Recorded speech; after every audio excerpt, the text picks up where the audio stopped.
आज आपको हम यूनिवर्स के बारे में बताने जा रहे हैं। दोस्तों, अगर आपको ये वीडियो अच्छा लगे तो प्लीज़ लाइक सब्सक्राइब ज़रूर कर दीजिएगा। चलिए अब आपको हम यूनिवर्स के बारे में बताते हैं। यूनिवर्स ऐसी जगह है जहाँ सब कुछ है। यूनिवर्स इतना बड़ा है कि इसके शेप के बारे में आप सोच भी नहीं सकते कि ये कितना बड़ा है।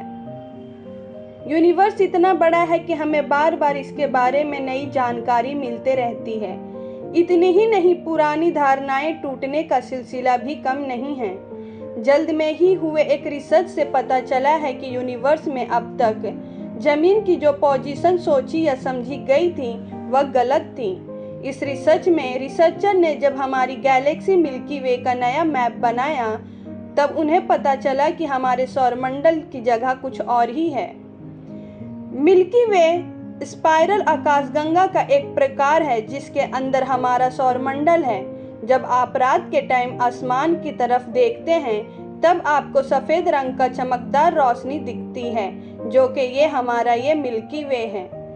मान लीजिए आपने सोच भी लिया कि यूनिवर्स इतना बड़ा है, लेकिन आपके हिसाब से जहाँ यूनिवर्स अंत होता है उसके आगे कुछ ना कुछ तो होगा। इसी तरह हम सोचते रहें कि यूनिवर्स इतना बड़ा है, फिर भी ये और फैलता जाएगा।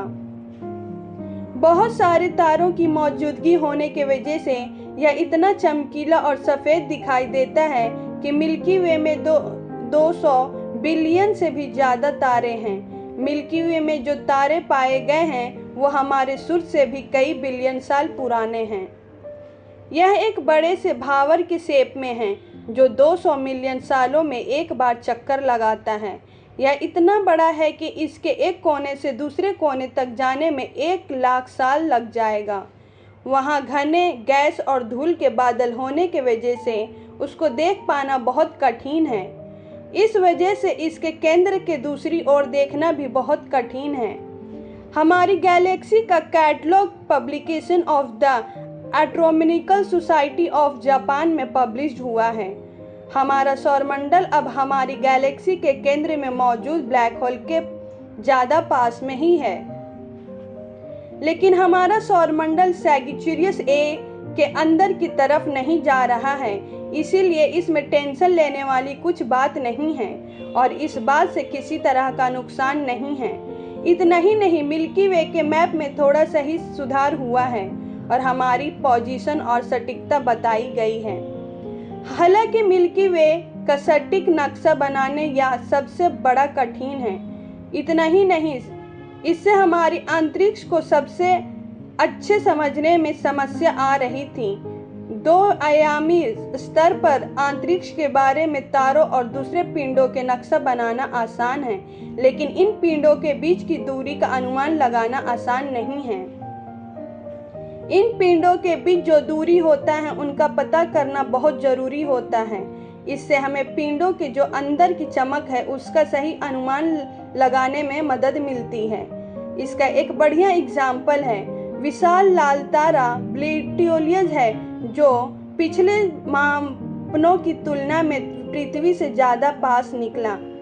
इससे ये साबित हुआ कि न तो यह इतना चमकीला था और न ही इतना बड़ा था जितना कि इसे समझा जा रहा था। 11 साल अरब पुरानी घटना के बाद हमारी गैलेक्सी का आकार पूरा बदल गया था। नासा किसी परिंदे को अंतरिक्ष में भेजेगा तो वो परिंदा वहाँ नहीं उड़ पाएगा और जल्द ही वो मर जाएगा, क्योंकि वहाँ पे उड़ने के लिए बल नहीं है। अगर आप 1 मिनट में 100 तारे गिन पाएंगे तो आप 2000 साल में पूरी एक आकाशगंगा गिन लेंगे। बहुत सारे आकाशगंगाओं की शेप की शक्ल अंडाकार जैसी है, लेकिन कुछ आकाशगंगा अपनी शक्ल बदलते रहते हैं। हमारी आकाशगंगा मंदाकिनी अंडाकार के शेप में है। जब कभी आप पानी को गर्म करते हैं तो उसमें से बहुत सारे बुलबुले निकलते हुए दिखाई देते हैं, लेकिन जब यही पानी को आप अंतरिक्ष में गर्म करेंगे तो सिर्फ एक ही बुलबुला दिखाई देगा, लेकिन ये बुलबुला बहुत बड़ा ही होगा। अंतरिक्ष से चाइना की द ग्रेट वॉल वहाँ से नहीं दिखाई देती है, लेकिन चाइना का प्रदूषण अंतरिक्ष से साफ दिखाई देता है।